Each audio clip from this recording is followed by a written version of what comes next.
श्री हरिवंश, श्री हरिवंश।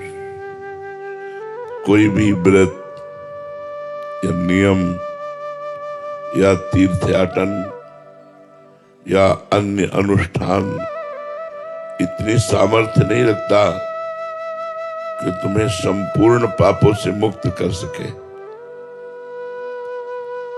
बड़े बड़े ब्रह्म ऋषियों ने नाम के महत्व को देखा है कि जो नाम है वो तुम्हारे सर्व पापों का नाश कर देगा। ना निष्कृतैरुदितैर् ब्रह्मवादिभिः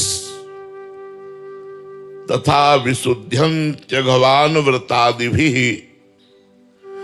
यथा हरेर्नाम पदैरुदाहृतैः उत्तम श्लोक गुणोपलम्भकम। भगवान उत्तम श्लोक श्री हरि, श्री राधा, इनके नाम में जो पाप नाश करने की, दुख नाश करने की सामर्थ्य है, बड़े बड़े ब्रह्म ऋषियों ने बड़े बड़े व्रत और अनुष्ठानों का वर्णन किया है, उनमें इतनी सामर्थ्य नहीं है। इसलिए पहले विश्वास करो। नाम संकीर्तनम यस्य सर्व पाप प्रणाशनम। भगवान का नाम जप, नाम कीर्तन इतना प्रभावशाली है कि तुम्हारे बड़े से बड़े घृणित जो घोर नरक भोगवाने वाले हैं उन सब पापों को नष्ट कर देगा। नाम जपते जपते भगवान के गुण और रूप दोनों प्रकाशित होते हैं। भगवान के गुणों का चिंतन होने लगता है और भगवान के रूप का दर्शन होने लगता है ध्यान में।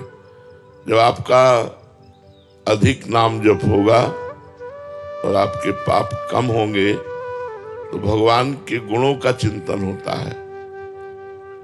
भगवान के नाम का जप करते करते भगवान के महान आकर्षणकारी सौंदर्य समुद्र सुख प्रदान करने वाले रूप की झलक आने लगती है।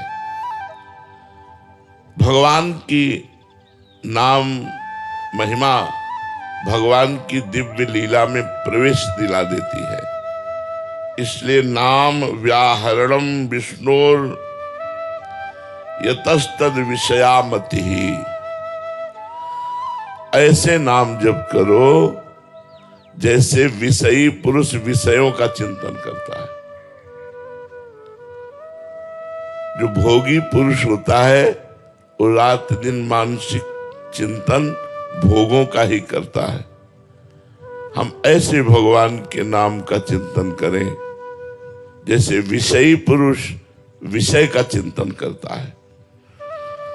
भगवान के नाम का यदि एक एक श्वास, एक एक क्षण, एक एक सेकेंड जप होने लगे,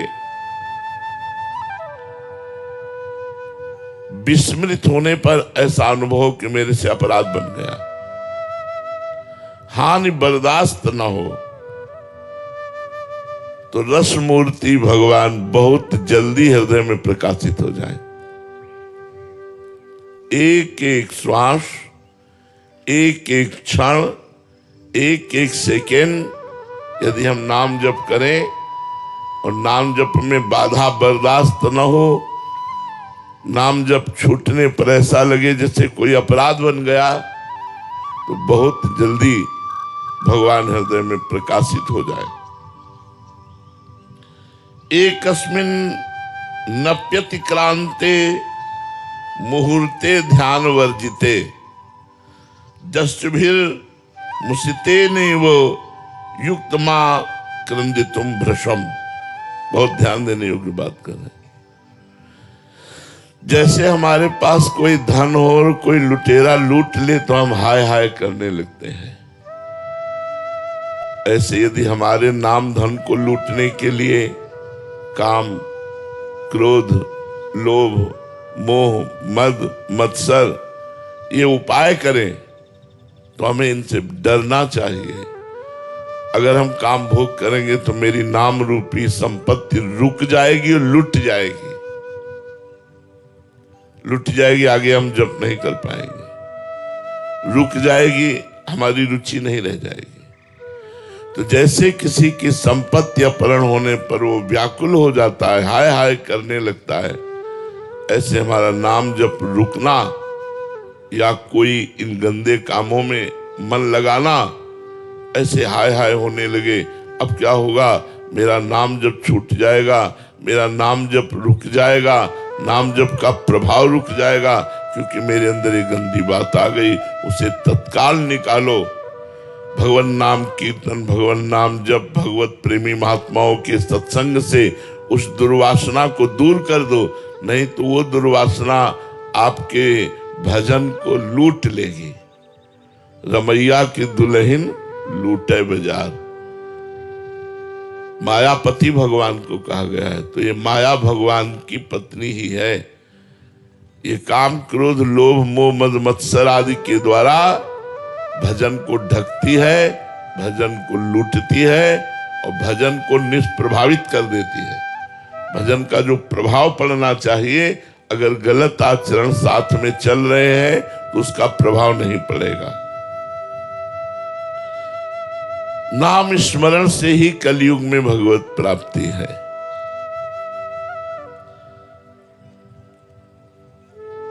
भगवान व्यास देव जी गंगा स्नान कर रहे थे तो बड़े बड़े मुनियों ने कलयुग की गलत चाल को देखकर विचार किया कि लोगों का उद्धार कैसे होगा, क्योंकि लोग झूठ बोलना कोई पाप नहीं समझते। देखो कलयुग का प्रभाव, नहीं तो लिखा है, कबीर साहब ने भी कहा है, साच बरोबर तप नहीं और झूठ बरोबर पाप, जाके हृदय साच है ताके हृदय आप। गोस्वामी तुलसीदास जी ने लिखा है, नहीं असत्य सम पातक पुंजा, बोले झूठ बोलने के समान कोई पाप नहीं है, बड़ा पाप है। कोई मानता है? देखो कलयुग का प्रभाव। अब दूसरा, अधर्म के द्वारा कमाए हुए धन को लेना या देना, दोनों पाप है। क्योंकि पाप कर्म करके धन कमा कर यदि संतों को दोगे या किसी को भी दोगे तो पाप कर्म का कमाया हुआ धन दूसरों की बुद्धि को जाके भ्रष्ट करेगा, तो वो भी पाप बनाना कहाँ मानता है कोई। अच्छा, मदिरा पीना ये पंच महापापों में कहा जाता है। अगर आप बढ़िया गंगा जल से शुद्ध शरबत बना करके पवित्र भोजन सब परोसिए, लेकिन अगर गंदी बातें खाने में ना होए, मांस है, मदिरा है, तो पार्टी ही पार्टी नहीं माने। अरे बोले क्या है यार, उनके पैर धोवे, हाथ धुलवावे और उनको आसन में बैठलवावे और उनको बड़े सुंदर सुंदर पदार्थ और खूब पवित्र भोजन पवावे, लेकिन शराब और मांस का प्रयोग न हो, तो आज की पार्टी पार्टी नहीं कही जाएगी। तो मुनियों ने विचार किया कि कलयुग पापों की बाहुल्यता है, इसमें बहुत, इसमें पाप है, बहुत पाप है। पराई माता बहनों की तरफ गंदी दृष्टि से देख लेने का पाप होता था कि हमने देख लिया, यह तो माने नहीं जाता, पाप है, मनोरंजन माना जाता है।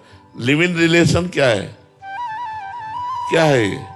गंदी बात ही तो है ना। जब मन आवे तब आप अलग हो जाओ, वो दूसरे से, वो तीसरे से, वो चौथे से। कलयुग पापों का विस्तार करेगा।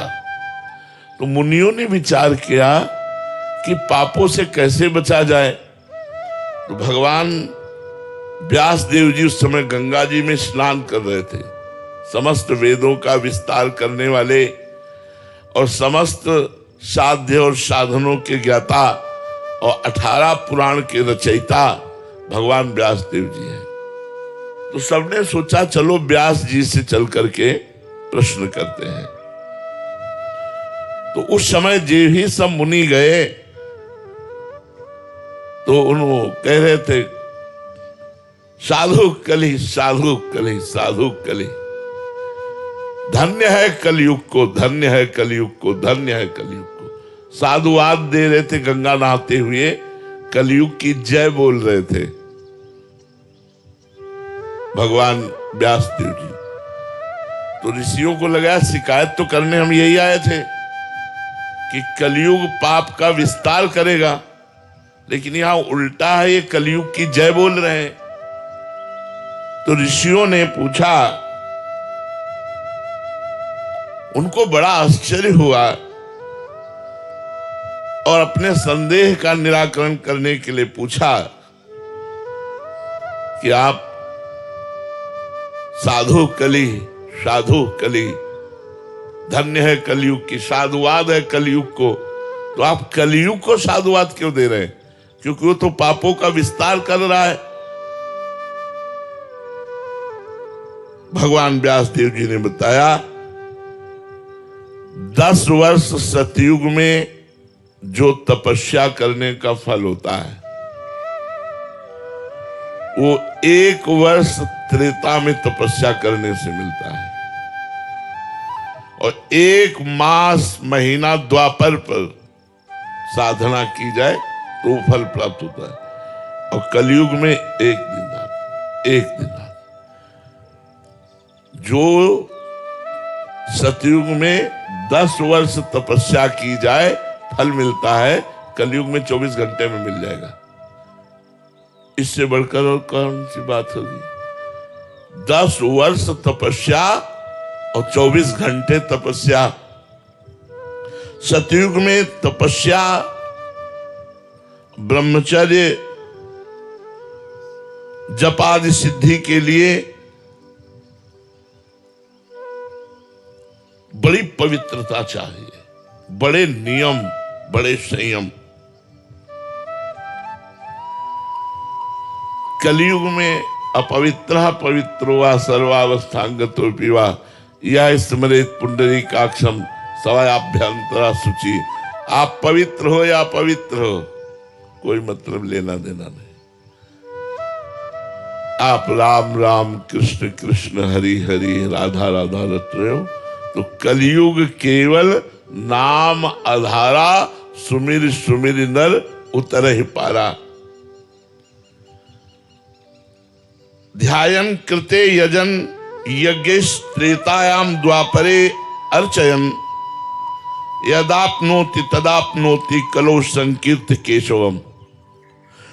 जो 10 वर्ष ध्यान करने से लगातार सतयुग में फल की प्राप्ति होती थी, वही वर्षों त्रेतायुग में यज्ञ का अनुष्ठान करने से, वही कई दिनों पूजा अर्चना का अनुष्ठान करने से द्वापर में, लेकिन कलयुग में 24 घंटे नाम संकीर्तन रखने से सब पापों का नाश होकर जो वहां 10 वर्ष साधना करने पर प्राप्त होता है वो प्राप्त हो जाता है। कलयुग में सबसे बड़ी समस्या है मन का ना लगना। इसको नाम जप में लगाओ, ये नाम जप में नहीं लगता, भोगों में लगेगा, मोबाइल में लगेगा, मोबाइल की रील देखने में बहुत लगेगा, फिल्म देखने में लगेगा, संसार देखने। देखो गुण दोष में सारा संसार है, मोबाइल में गुण भी है। मोबाइल की कृपा से ही आप यमुना किनारे बैठे हो।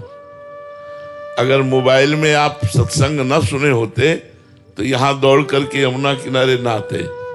अगर हम मोबाइल से गुण लें तब तो लाभ मिल जाए, पर दोष भी हैं। आप कुछ सेकंड में ही सर्च करके गंदी से गंदी बात देख सकते हैं, वो जेब में है एकांत में बैठ करके। तो लिखा कि कलयुग में सबसे बड़ी समस्या ये है कि मन बड़ा चंचल होकर के विषयों में जाता है।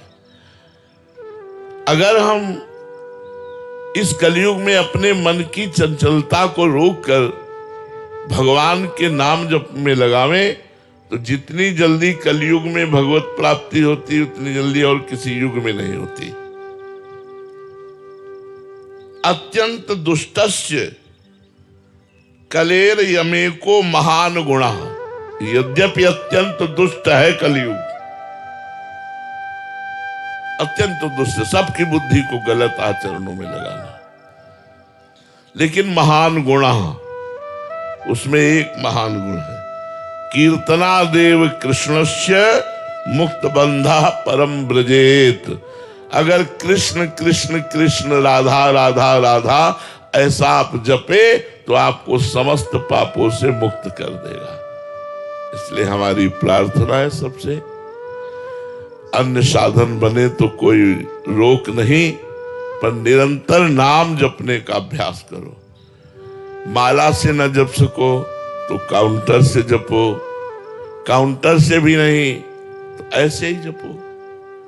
भगवान गिन रहे हैं, वो आपकी एक एक श्वास गिन रहे हैं, आपकी एक बात देख रहे हैं, आपका एक एक नाम भगवान नोट कर रहे हैं। जैसे मैं जप रहे राधा राधा राधा राधा राधा, तो हम नोट करें या ना करें, भगवान नोट कर रहे हैं, उसका फल आपको मिलेगा। कलयुग में सर्वश्रेष्ठ और समस्त पापों का नाश करने वाला महान साधन एकमात्र भगवान का नाम है। इसलिए खूब राधा राधा रटो।